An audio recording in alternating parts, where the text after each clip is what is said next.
Is it worth coming to Phuket for your next golf holiday? So, my name is Connor. I'm from Luxury Golf Tours Asia, and today I'm going to go through all about Phuket, the best courses, the best places to stay. Ultimately, is it worth coming here for your next golf holiday? Now, I might be a little bit biased because I live in Phuket, so I'm going to focus a lot on the positives because I really think that Phuket's a great place to come for a golf holiday. Sometimes it gets a bad reputation because it's maybe a little bit commercial. It is a little bit pricier than some places, but often Phuket gets misrepresented. Many people think Phuket is just based on Patong, which is the main town that's busy, lots of nightlife, and it's a little bit like Pattaya. Actually, Phuket's such a big island that depending on where you go, you can have a completely different holiday. You can stay somewhere 3 kilometers up the road from Patong, north or south, and you'll have a completely different holiday. We've started to get a lot more guests coming to Phuket and coming to different areas to discover a different side of Phuket. And I think that really opens up a lot of opportunities. So I'm going to share my screen here first and show you a map of Phuket, and then I'll go through the golf course. So with Phuket, there's probably 5 or 6 golf courses that are really worth playing. So number one, in my opinion, is Red Mountain. I absolutely love this course. It's really, really difficult. It's right in the middle of the jungle, and it's kind of a must play, not just if you come to Phuket, but if you come to Thailand. The next best courses, in my opinion, are Blue Canyon. There's 2 courses here, the Canyon course and the Lakes course, both of them really, really challenging. Lots of interesting holes, picturesque views, and they're just nice courses to play. Now, I say that they're difficult, of course. Lots of bunkers actually in the Canyon course, lots of water in the Lakes course, but actually they are suitable for all different levels as well. Because I actually went recently with my wife, who's just starting to play golf, and we had a great time there as well. So that would be number one, two, and three. And then I always find it difficult to give an exact number four. So I'm going to give fourth place to 3 golf courses. So in fourth place, you've got Loch Palm. Now, I really like Loch Palm because it's a little bit more chilled and easier than some of the other courses. So especially for high handicappers, it's great to play Loch Palm. It's actually in the same setting as Red Mountain, surrounded by, palm trees. It's actually called the most relaxing course in Phuket, and for good reason, but it is very, very beautiful. Other people prefer Laguna, and Laguna is a really nice kind of, say, resort style course, but sometimes has negative connotations to it, but it's much more than a resort style course. The layout is quite interesting. And depending on your style, some people prefer Laguna, some people prefer Loch Palm. And now, the other course that I'd put in fourth place as well is Aquella. And this course is actually a really, really nice course. It's one of the only courses that actually has a sea view in Thailand. It's up north of Phuket. If you're staying somewhere in Patong, which is the center, kind of the center west of the island here, it is a little bit far. It's about an hour and 20 minutes journey. But as a course, customer service is fantastic. The layout of the course is lovely. The conditions are pristine. It's kind of newer and more luxury style compared to some of the other courses in Phuket. But again, the only downside is that it's very, very far away. Now, there are a few other courses in Phuket that are quite nice. You've got Patong, which is up here in the northeast. Now, if you were staying in Patong or Kamala or Bang Tao, it might be a little bit far. It's an hour and 45 minutes journey, but it's a really nice course, and it's worth it if you're staying north of Phuket in a place called Khao Lak. The other courses are Mission Hills and Phuket Country Club. Now, Mission Hills, again, the scenery is beautiful for Mission Hills. You can see out into the ocean, but sometimes maintenance is let down. If the maintenance on this course was up to scratch, I would say it would be in the top one, two, or three courses, not just in Phuket, but in Thailand. But the maintenance is a little bit off. It's a Nicholas course, layout is fantastic, but just to note that. Phuket Country Club, in a similar vein, it's not of the same standard as Red Mountain or even Loch Palm or a few of those courses. Is it worth playing? To be honest, I would probably play one of the other courses twice as opposed to playing Phuket Country Club. Um, but that may change in the future depending on depending on how things go with it. Anyway, those are the courses. So just again in order: Red Mountain number one, the Blue Canyons number two and three. Then a joint fourth place goes with Loch Palm, Laguna, and Aquella. So you can already see that there are like six courses that are really worth playing. And then below that, you've got Mission Hills and Phuket Country Club. Now, those are the golf courses, but as you can see from the map, they are actually all pretty spread out. Um, and Phuket is such a big island. Once you start from, let's say, top to bottom, it's going to take about an hour and 20 or an hour and 30 minutes. Most of the courses are central to north of Phuket. Now, I'll just go through each destination and where you should stay depending on what your priorities are. So we'll start right up north, up by the airport, in a place called Nai Yang. And this is just 10 to 15 minutes away from the airport. It's also just 10 to 15 minutes away from the Blue Canyon country clubs, which make it really quite popular. Now, Nayang is a more local and more chilled side of Phuket. There are still bars and restaurants. It's actually a really up and coming area. It's good value. It's not as expensive as other areas in Phuket. And I really feel in the next, 1, 2, 3 years that this will become a really, really popular place. So at the moment, it's still a little bit more chill than other places, but that will, I suppose, that will commercialize or it will develop quite soon. But I would highly recommend this place. I really like it, especially if you want somewhere more low key and you want somewhere that's very close to the golf courses. The only thing with Nanyang is that you'll be very close to Blue Canyon. You'll be quite close to Aquella, but it's just a little bit of a further journey to Red Mountain. But that's okay. It might just be 45 minutes to maybe an hour, depending on traffic. Now, the next location that we have is a little bit further down south. It's called Bang Tao, and this place is really, really beautiful. It's actually the reason my wife and I moved to Phuket. We were in Phuket during COVID. There was nobody on this beach, and the beach is absolutely stunning. It's really, really nice. I couldn't speak more highly of this beach. What I will say is it's good. It's quite central in terms of it's not too far away from all of the courses, but not really close to any of them. The only one that's very close to is Laguna Phuket. It's like 5 minutes away from Laguna Phuket. It would be about 25 minutes away from the canyon courses, and it would be about 40 minutes away from Red Mountain and Loch Palm. It would be about maybe 45 minutes away from Aquella.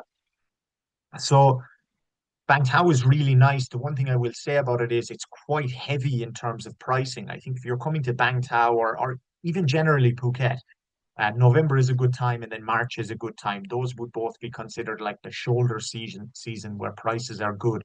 If you're coming between, let's say, December, January, February, sometimes places can be booked out really quickly. And also they work on dynamic pricing, which means that depending on their occupancy, the price goes up.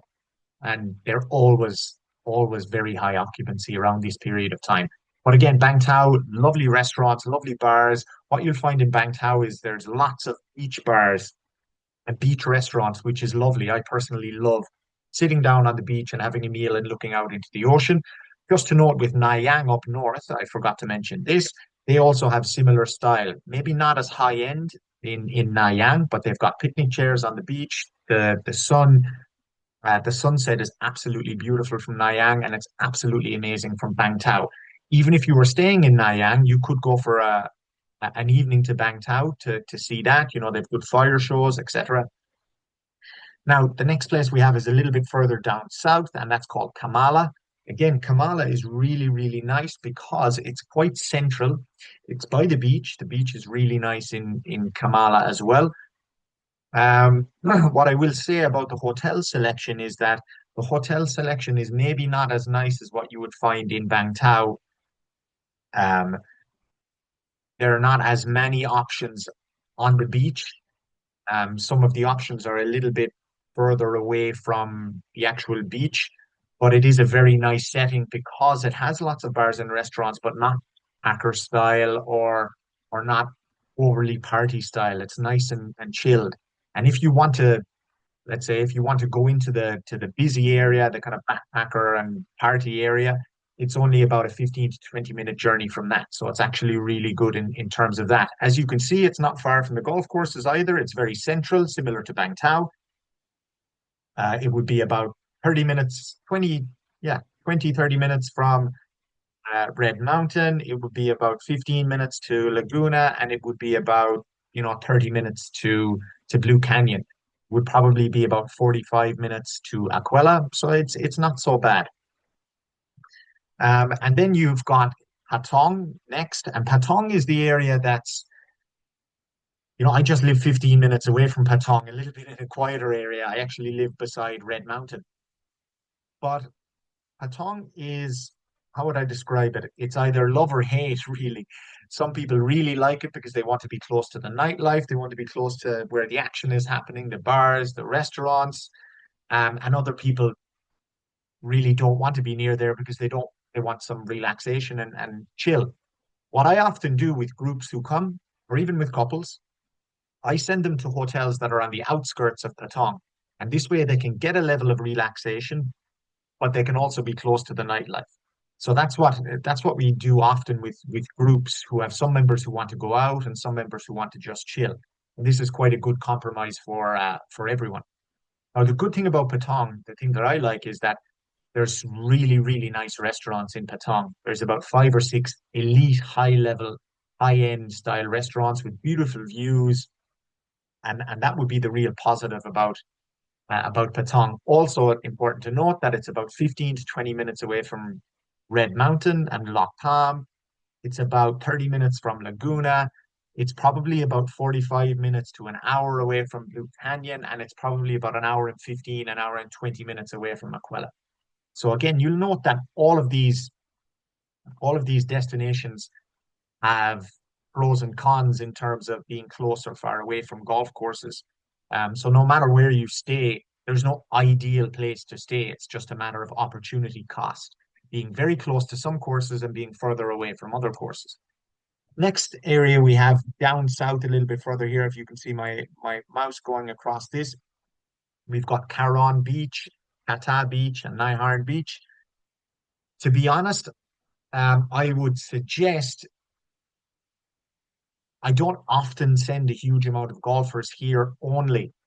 Um, I would send golfers here if they were doing Phuket, two different destinations in Phuket. For example, if someone is doing 10 nights, we might send the person to uh, Khao Lak, which is north of Phuket, Nai or Bang Tao for the first 5 nights. And then the second 5 nights they might spend in Karon or Kata. And this is simply because of the length of time it takes to get to the golf courses. Karon to Red Mountain and Loch Palm might be 30 minutes, to Laguna might be 45, 50 minutes, to Blue Canyon it might be an hour and 5, 10 minutes. To Aquella, could be an hour and 40 minutes. The further south you get, basically, the further away from the courses you are. So it becomes a little bit challenging. And personally, I wouldn't want to spend more than an hour in the car for many journeys. It really is not the best way to go, I don't think. But for 5 nights, Karon and Kata are really, really nice places. They're again similar to Kamala in the north. Karon and Kata, they're a bit more chilled, a bit more low key. There's still lots of bars, lots of restaurants, but not that hacker heavy party nightlife side of things. I actually really like the hotels in Kata. I have some amazing options.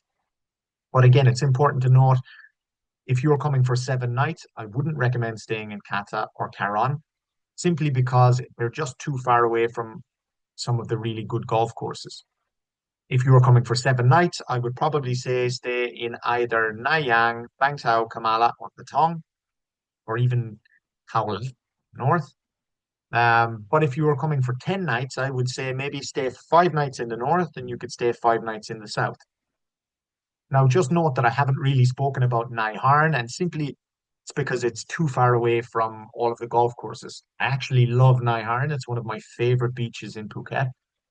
It's nice and quiet, nice and chilled. And again, if you wanted to come for 10 nights, you might do 7 nights in the north and 3 nights or 4 nights in Nai Harn. Also, you'll see that I haven't spoken really about the east of the island, and that's simply because the best beaches are on the west side of the island. If you go to the east side of the island, the beaches are not that good. I would certainly recommend a day trip to Phuket town. It's absolutely beautiful. And what a lot of people actually do as well is if they're coming to Phuket, they might use Phuket as a base. So whereby they would stay for 7 nights in Phuket. I'll stop sharing my screen now. They would stay for 7 nights in Phuket. And then after they're done with Phuket, they might go somewhere else for what I like to call kind of like a holiday within a holiday.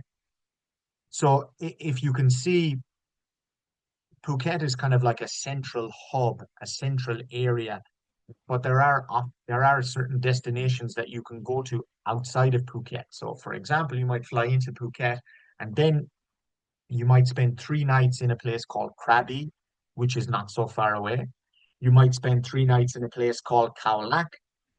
You might spend 3 nights on a tropical island, such as, Koh Lanta, or you might spend it in a tropical island in Koh Phi Phi.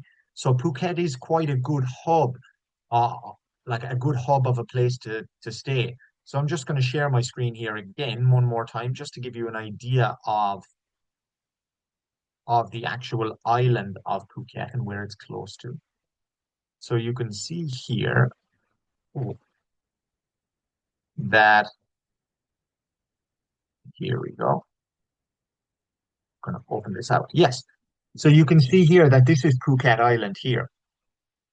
Now you can use Phuket as this base where you can fly in and out internationally from Phuket.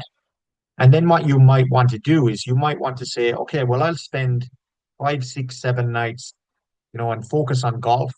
And then I might spend 3 nights somewhere else. I might spend 3 nights over in Krabi, which is over here. Nice and easy to get to from Phuket. You can either get a boat for about an hour and 15, an hour and 20 minutes, or you can get a 2 hour, maybe 2.5 hour taxi to Krabi where you go up and around. Now, it's really nice in Krabi as an area, but there are no golf courses there. So I would always recommend to go to Krabi, but it's not good for golf. You could go to one of these islands. I don't know if you can see, hopefully you can see this on my screen. There's Koh Phi Phi over here. You can do that as a day trip from Phuket, or you can actually go and stay on Koh Phi Phi. If you wanted to go somewhere completely, totally chilled, you might want to go to this Koh Yao Island. It's Koh Yao Noi and Koh Yao Yai. This is actually a really popular honeymoon space. But there are also areas here to the right of Krabi, one particular island that I really love. I was at a wedding there recently. It's called Koh Lanta, and it's absolutely fantastic. I would highly recommend that.